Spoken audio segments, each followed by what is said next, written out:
Well, here we are. It is Friday, February 16th, 2024, and this is the weekly video. As you all know, we do these each Friday. We take a look at the auction results for the week. We talk about sales that are coming up in the next week, focusing mostly on Asian works of art and Chinese porcelains and bronzes and Japanese things and so forth, and a little bit on carpets and textiles. And increasingly, I think we're going to get into talking more about furniture and antique decorative art and things as the year goes along. We'll do the same amount of stuff on the Asian art, but this is sort of in addition. We're going to do it. We're not eliminating one for the other. That will never happen because most of you are primarily interested in Asian art, but a number of you like antiques and antique carpets, antique furniture from France and Europe and so forth. And it's a good thing to mix in, I think. I think it works out rather well. There were a bunch of sales that took place on eBay this week off the newsletter page here. The results were pretty good overall, I'd say. I'll take a couple of highlights here. Let's see. This painting, this was being sold by Joni's. They had listed this as Ming. I don't think it was really Ming. I think it was probably an 18th century painting, but it was an awfully nice one of a gated garden with the pavilion in the middle and so forth, beautifully painted, and it had a lot of interest. It did quite well. It brought $3,325, all framed, ready to go. Nice looking painting though, on silk. And very atmospheric. I thought it was quite a nice painting. They had another painting, a vertical scroll, I didn't like as much. I thought this was much more appealing. And actually, the other one actually brought a little more money. But this was my personal favorite, so that's the one we're going to talk about, I guess. And then you have this carving of the man, a wood carving of a figure of a beggar. And this is an antique carving. This was a nice one. I talked about it a bit because I thought it was very, very nice. Nice old surface on it with his creature down below, and it did well. It brought what was it, $1,142. It was a good price, but it was a nice object. And I had talked about it when it first went up because, as a lot of you know, I love wood carvings, and I thought this was a particularly nice one. I hope one of you bought it. And over here to this, as I said last week, open salts don't bring what they used to, and here you go. The pair of these sold for just $260, and 15, 20, 25 years ago, open salts like this routinely sold for $600 or $800. So it shows you that prices do change and prices do come down even on Chinese things. People say to me, "Oh, well, Chinese antiques never go down in value." Oh, yeah, they do. If you know anybody that's collecting export porcelain, they'll tell you that they're able to get a lot more for their money now with China trade porcelain than they could back in the 1990s by a mile. Excuse me. I have a very dry throat today. I'm going to warn you before we get too far into this.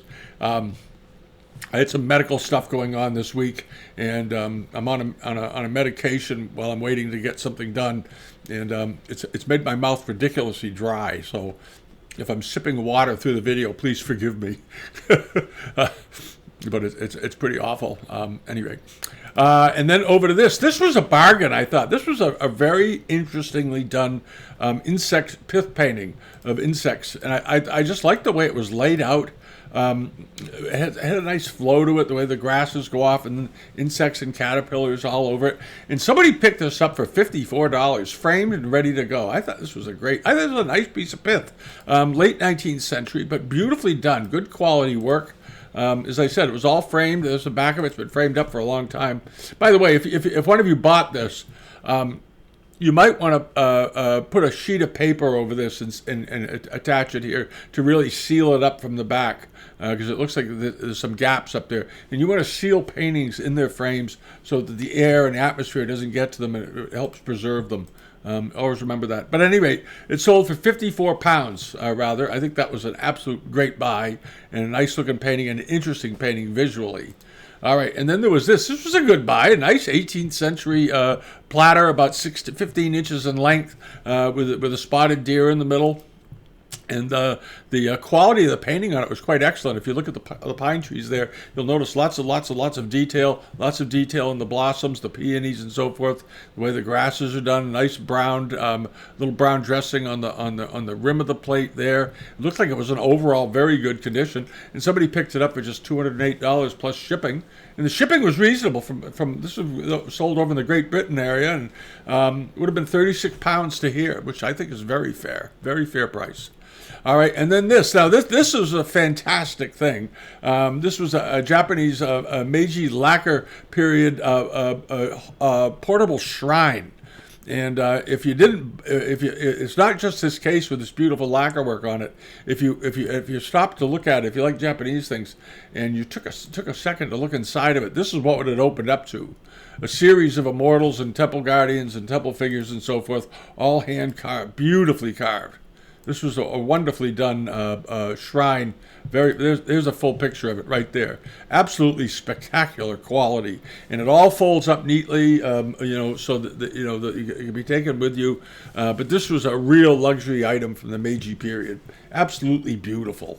Beautiful workmanship everywhere on this thing, and it did well. It did well, but it deserved to do well. This is a very fine piece of Meiji lacquer work, sold for $5,200.11, but quite wonderful, quite an exceptional piece. And then over to this, the transitional period vase that was in the sale. This was also at Joni's. It did well. It brought $2,035. Now, this is sort of a standard type.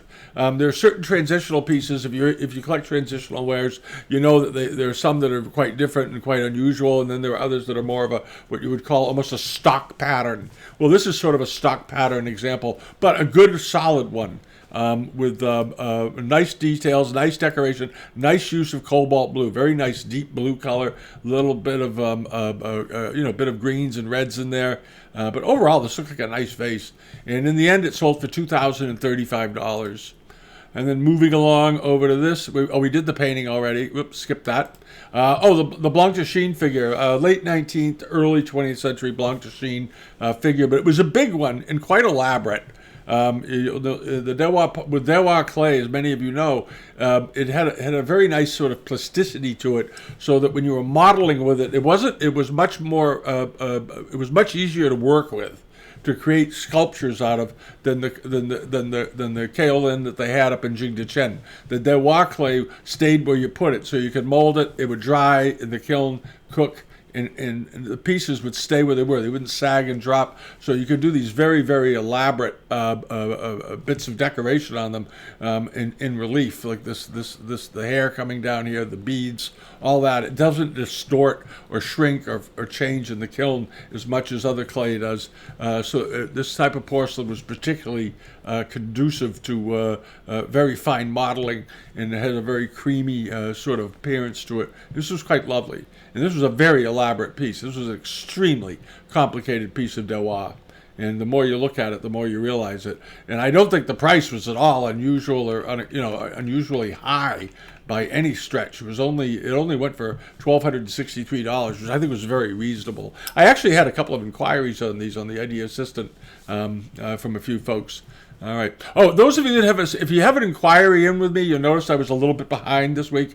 I was undergoing some medical stuff for several days, and I'm a little bit behind. But I'm getting caught up. I'm up to about, I think, Sunday or so of last week. But be patient, if you could, please. I'm doing it as best I can with everything that's going on. It's a little bit difficult. But I'll get to it. I'll get to them. Don't worry. I'm going to probably work tomorrow on them. All right. And then this, the gilt bronze, Tibetan gilt bronze, is very nice. Sold for $1,311. This was from the seller over in England. Was it JG Arts Limited? This is a nice old one, probably early Qing. Beautifully done, nice patina, and a small one, very delicate, very dainty, quite charming. I thought that was a nice little bronze. He finds some good things over there. He specializes, this particular seller seems to specialize in small, very fine, interesting things. Little Ming seals, amber carvings, that sort of thing. And he turns them up fairly often. This was a nice one. And then this, we're going to get back to this. You may remember that this Femiver square bottle, sold a few weeks ago. I went and looked it up. I thought it sold for $1,500 or $1,600 last time. It actually sold for $2,208. It didn't get paid for. It got relisted and went back up, and it ended up selling for $2,183, which is only about $15 less than it sold for last time. So I'm glad for the seller that he didn't take a hit on it, because often when you relist things, the prices can you can get clobbered on the price. It sold for $3,000 or $4,000, and they force you to relist it by not paying their bill, and it only brings $1,500 because people out there think something's wrong with it. Well, that's why it didn't get paid for. No, it's a strategy used by some basically corrupt buyers. Do this, and it's horrible. And I wish eBay would kick them off permanently from the site. But I've talked to them about it. Actually, they won't do it. They've told me so. eBay is so terrified of losing users that they won't even kick off the ones that are corrupt. It's crazy. Okay, and that was it. That came from the eBay consignor store. Other things that are going on is this. These sold last week. These were at Carlo Bonti's. This sale was what? Just a day or so ago, right? 2 days ago. This Empress Dowager style, they say Daiazai style, turquoise ground dragon vases sold, umbrella stands. These were amazing. These were amazing. They were very tall. They were 18 inches tall. These were not 9 or 10 inch. The problem with these is they were in the same form as those 9 and 10 inch like hat stands. These were umbrella stands. These were twice as tall. These were huge. And they went, I think, for a bargain price, $2,000, 2,000 euros for the pair. I thought these were absolutely wonderful. I thought the dragons were beautifully drawn. Always look at the dimensions. People don't often do that. If they see a form that looks familiar, they think, oh, it's a hat stand. These weren't hat stands; these were umbrella stands, and they were enormous. And somebody got them cheap. Somebody got a great buy from Carlo Bonti on these. $2,153 plus premium, so about $2,600 for them for these great big pieces. If they'd been hat stands, even at that price, I think it would have been a very fair one because these were extremely fine. And as we've seen, these Empress Dowager influence porcelains over in the recent years have done very well. And I love these little pleat rosettes they put on them. You see similar ones done on Amari examples from China, from Japan rather. It's sort of interesting that these are now on the Chinese ones. But if you have Japanese umbrella stands, you'll sometimes see these sort of like floral pinwheel devices at the top. Very nice. I thought that was a great thing. I think that was an absolute steal. And then there was a nice pair of Kangxi period. They were about 9 or 10 inches long. A couple of vases with flowers on them and a little repoussé work. 1,700 euros plus premium. $1,700 plus premium. All right. And then this was a nice thing. It was a sacrovicial blue ground, second half of the 19th century vase with gilding on it. And the gilding on it looked to be in fairly good shape overall. Whoops, I'm trying to enlarge it. There we go. Looked to be in fairly good shape. Often you'll see these vases. I've had these over the years, and I've had some that look like this, very similar. But I've also had ones that look like this where you only see hints of the gilding left because somebody cleaned it, but over-cleaned it, or a housekeeper. Or often back in the 1920s, people that had servants, they would often clean things like this with ammonia and very harsh cleaning agents, not realizing that they're stripping off the decoration. And you'll see them today with virtually no gilding left on them at all. And that's because they got cleaned with ammonia compounds and so forth, which really ruin gilding. But this one seemed to survive it all. And I think this was a very, very attractive porcelain, even though it's not 18th century and all that. There it is. It has a what is this? A Qin mark on the bottom, but it's obviously a Republican, late Qing to Republic period example. Probably late Qing, I guess, the more I look at it. Sold for $6,459 plus premium, but it was a big vase, 55 centimeters tall, almost 2 feet tall, quite large, and very, very attractive. It's got some heft to it, and I think that was a good thing to buy. And then this was interesting. A couple of people asked me about this. One guy wrote me and he said, don't they make these in porcelain that look just like this? And this is on enamel. This is Beijing enamel.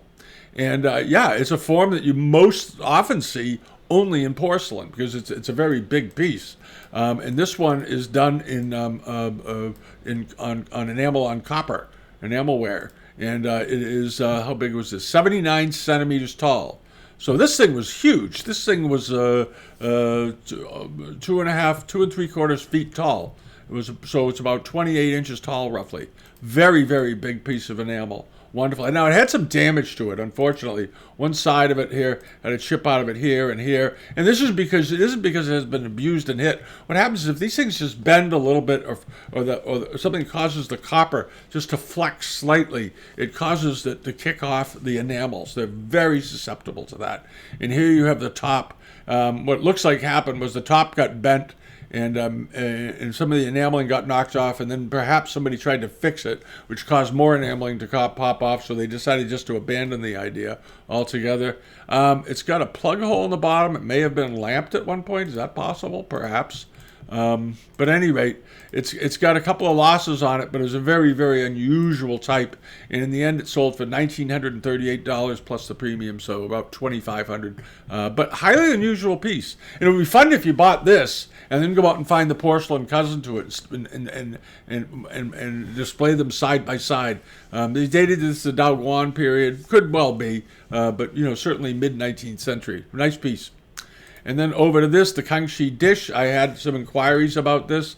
Nice example. It looked fine to me. The decoration looked good on it. The back of it looked fine. Here's the glaze, those slight waviness of the glaze and the way the foot rim is trimmed.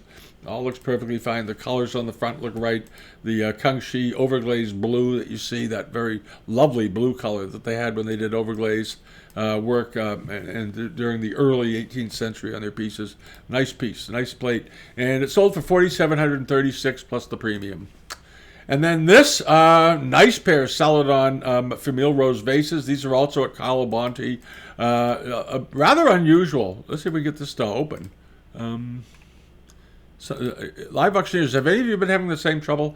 Some of the images don't open very well. But I love the boat scene. Ladies on barges in a river. That's a very unusual scene. You don't see that very often. Most often it's soldiers or people in a courtyard. And this is ladies on a river with these very nicely done elephant, creatures, these mythical creature mask handles in gold, and then rather small openings, rather small mouths to the vases. That's one of the things that caught my attention, was that I thought, boy, the mouths of the vases are small, unusually small proportionally to the overall vase. Usually the mouths come out quite a bit, and they caught my eye.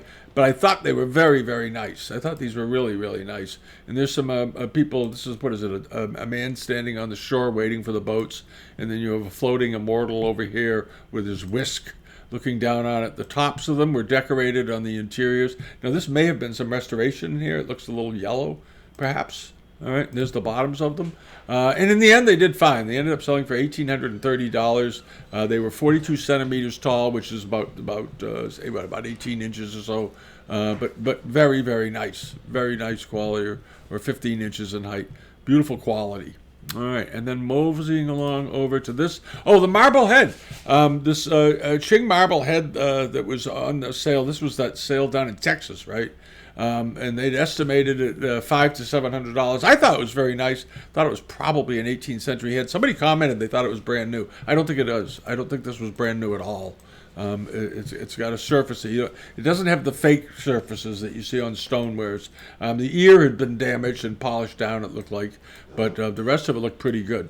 And it had a ton of watchers. I think it had 100 watchers on it or something. Or there were 97 still watching this. Sold for $6,000 plus premium. So around what's that work out to? About $7,800 all in, somewhere around there. I think it was a good thing.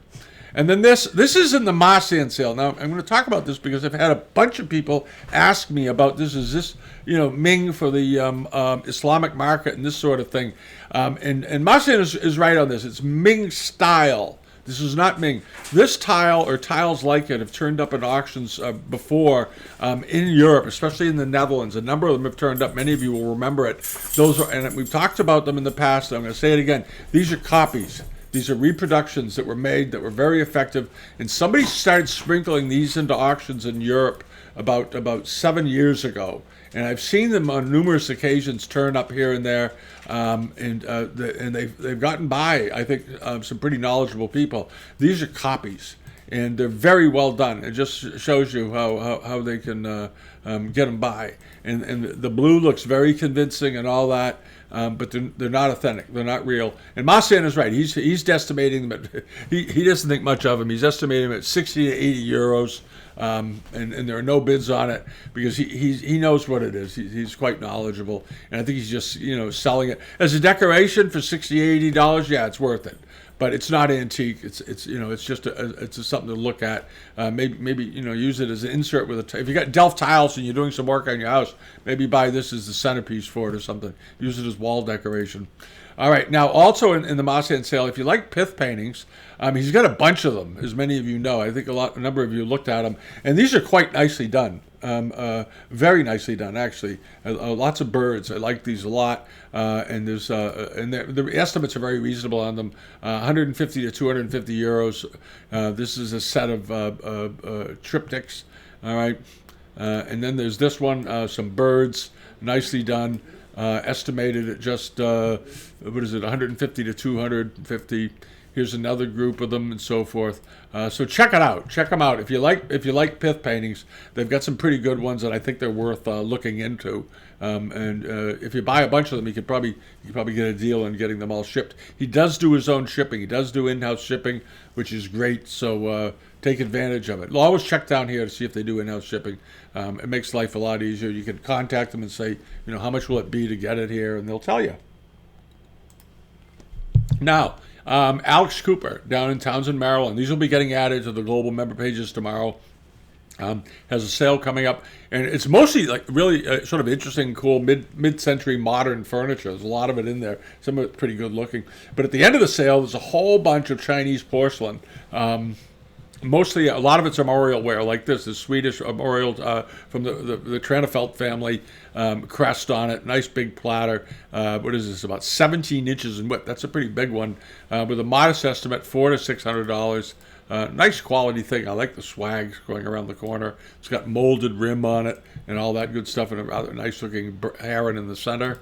And then you have this one. This is the grisaille decorated European figure bowl.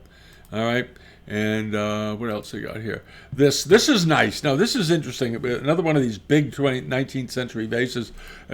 You'll notice right away it's got a gold dragon on it, right here. Now the handle on this is one of the handles on this has been repaired or mended or something.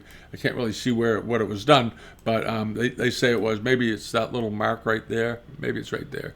Little repair on it, but it's this rather striking gold dragon, and he's grabbing the pearl. And he's coming right at you out of the vase, and he's swirling around.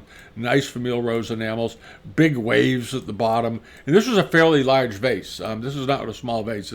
It's 23 inches in height, so it's almost 2 feet tall. Estimate is modest, $600 to $800, $300 starting bid. This sale's on March 2nd, by the way, and it'll be on the global pages by tomorrow morning. And then this is this the same sale? Yeah, this is also at Alex Cooper, a 19th century Arita, sake bottle. Nicely done though, nicely modeled. The top of it is done like a roof, like a bamboo thatched, like bamboo tree or bamboo leaf roof over the figures, and then they're walking down below. It's sort of a nifty design. I like that, and the estimate is pretty reasonable, $500 to $700. I'm not sure it'll get to $500 to $700, but I bet it gets up to $400 or $500. I think 500 or more than 500 is a little high for that. I think it's a $300 to $500 pot. But if it doesn't sell, get a hold of them after the sale and see if you can buy it, because it's a nice thing if you're an Arita collector. And then there's also a bunch of gilt bronze mounted 18th century wares in the sale, like these trumpet vases that were done around 1770. And there's also a pair of these with these big creatures on them, chimeras in gold, French mounts, nicely done down at the bottom. Very classical. There's a lot of stuff like this in the Getty collection. If you've ever seen the Getty collection of out in California of ormolu mounted porcelain, the museum, they absolutely loved it. And there's cherubs mounted on the sides of the vases. I thought they were dragons when I first saw them. I guess they're cherubs.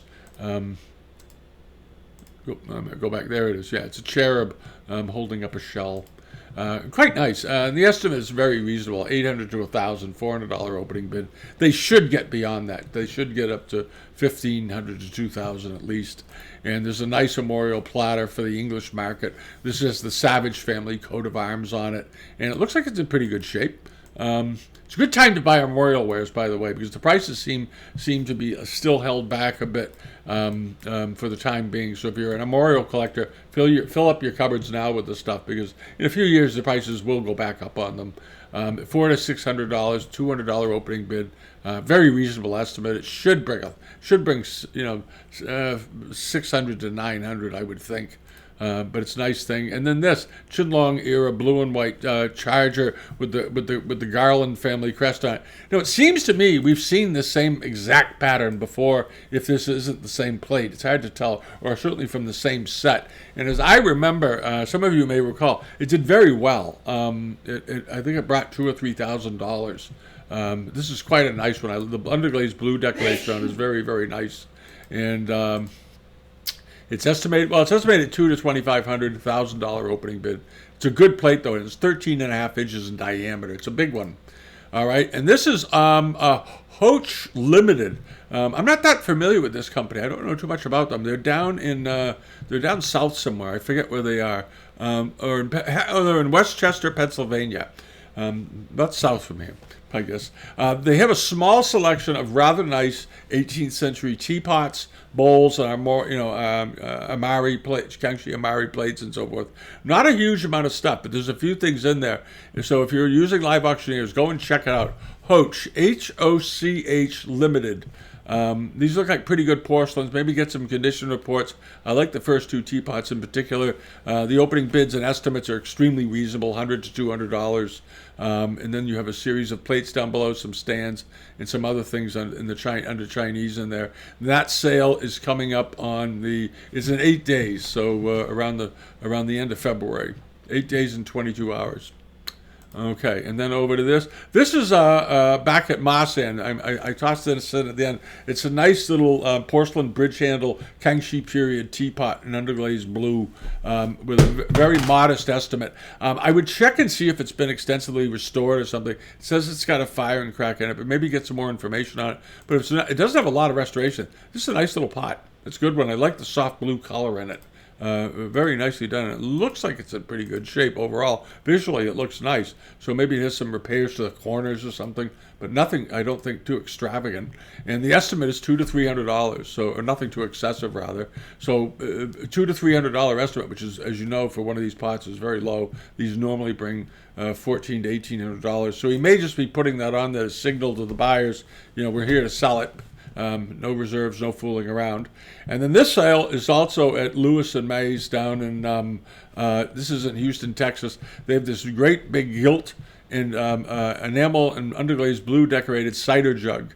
If you've one of us wanted a cider jug, this is a nice one. And the gilding on it looks to be in very good shape. If you look in here, you notice that there's loads of gilding in there. They overlit the thing, so the colors are a little bit washed out. But overall, this looks like a nice pot. And the handles don't look repaired. Let me go back and double check those. I looked at them before and they looked okay. That's right, there's a little chip out of the top. I couldn't care less about that. But the handles apparently are okay. These things get broken so easily. So if they're in good condition, go for it. Get the lid fixed. It's fine. The estimate is peanuts, $200 to $400. It should bring $600 to $800. So it's something worth going after. And now, Asia Week. This is just a little sort of information thing here. Asia Week is coming up from March 13th to the 25th. And Christie's has not gotten their things online yet. Neither has Sotheby's. I expect to see them there all appear online sometime between the 20th and the 25th of this month. And there'll be lots of things. We'll talk about them. We'll show you what we see and think of them. And there's also a couple of really, apparently supposed to be some amazingly rare bronzes coming up from the Bode Manda Collection Foundation. They're selling a few of their pieces to raise money to build a permanent facility for a new museum, I guess. And these look quite good. And then there's the collection of Contessa Volpi di Misurata at the Palazzo Volpi in Italy. But the sale is being, I assume it's being held, it's an Italian house, I guess, but they're doing the sale in Paris. and they have some extremely nice things, Chinese things. So I'm going to just go, and Japanese. There's this very large Japanese late 17th, early 18th century baluster jar. It measures 26 inches in height. It's got this giant figure on the top. But check the estimates are really reasonable, which means the reserves are going to be very low. $3,000 to €5,000 estimate. And it looks like it's in wonderful condition overall. Look at the gilding here. Always check the gilding first, because that's the first area to get worn off. It looks like it's been very well cared for many, many years. You have that. And then the next lot over is a pair of these beaker vases from the same period, late 17th, early 18th century. I don't know if they're a pair there, but they're complementary to one another. They have slightly different bases. Again, €2,000 to €3,000 estimates, and these are fairly good size as well, as I recall. Yes, they're not 10 inches tall. These are 23-inch tall beakers. These are big ones. And again, Japanese Edo period. There's also a very large late Meiji period Amari jar with this massive finial on it. It's about the size of a grapefruit. And how tall is this thing? 27 inches. It's a big one, €2,000 to €3,000. And they have these wonderful pair of probably Jiaqing period Celadon bottle vases with famille rose decoration and these spectacular gilded bases, neoclassical mask bases on them. These are spectacular and beautiful quality enameling. If you go in and take a good look at the decoration, the colors, everything is beautifully done. The Celadon glaze on this pot is just a beautiful tone. And I think they're really quite lovely. And it's a pair. They're estimated at €40,000 to €60,000, not for the faint of heart. But if you're in that price range, you might want to look at those. And also a group of 4 Kangxi Ho-Ho boys, estimated at $2,000 to $3,000. If you've ever wanted to have a set of those, there you go. And then the Ellen collection, and this is a sale that's taking place in Cologne, Germany. There's not a lot in the sale, but there's several nice pieces of blue and white that we found. And also this. This is a great big Chanchu Ping vase. And we've seen ones done in this style before, and they do awfully well. This is a 19th century one, second half of the 19th century, but spectacular decoration. Beautifully done with a very low estimate on these. I think the estimate on these is very encouraging. And when you pull the decoration and take a look at the quality of the way the scales are painted, the brushwork on this is really quite exceptional for a mid-19th century, a late 19th century jar. Wonderfully done all the way around. Wonderfully done all the way. And as I remember, it wasn't a couple of years ago, there was a period one in the very similar pattern, and I think it brought millions, I think, as I recall, something like that. But this is a later example, but it's very handsome, and it's quite large. What was this, 20 inches tall? 21 and 1/8 inches tall. So it's a big one, and the estimate is extremely reasonable, €3,000 to €5,000. If you've always wanted one of these, it's really and I don't know how many dragons are on here. 1, 2, 3, 4, and probably 5, 6, probably 6 or 7 on. Does it say? Maybe it says. Maybe they counted them. I don't think they did. Find out how many dragons it is. It looks like it has 7 or 8 dragons running around on it. It's a very entertaining piece of porcelain. And then this is the another sale with a bunch of 18th century famille rose wares in it. And this is the whose sale is this? This is the one in the German sale again. And then this pair of Wanli plates and a Wanli punch bowl, all in one lot. That's sort of interesting. They look like they're in good shape, so I'm not sure quite why they lotted them. You might want to check into it. The biggest piece, the bowl is 14 inches in diameter. It's not a small bowl. That's a big bowl, 14 inches. You may remember from the Drew 8 sale of the Robert Keim collection, he had several of these big bowls, and they were damaged to pieces, and they still brought $2,000 or $3,000. So. See what this lot does. The estimate is low, $3,000 to $4,000 for the whole lot, and I don't think the bowl is damaged. And the 2 plates are probably worth $500 or $600 a piece. plus the bowl is worth another 2,000 or 3,000 at least. I would think 3,000 to 4,000. Nice porcelain. All right, and that's sort of it. And there's a bunch of things we'll be seeing on the on the global member pages tomorrow, and on the weekly newsletter page will be updated by the end of today. By the time you're seeing this, it'll have been updated with the latest stuff that we found on eBay. And subscribe if you haven't so far. Leave a comment, give us a thumbs up, and we'll see you all next week. Thanks so much for watching. Bye bye.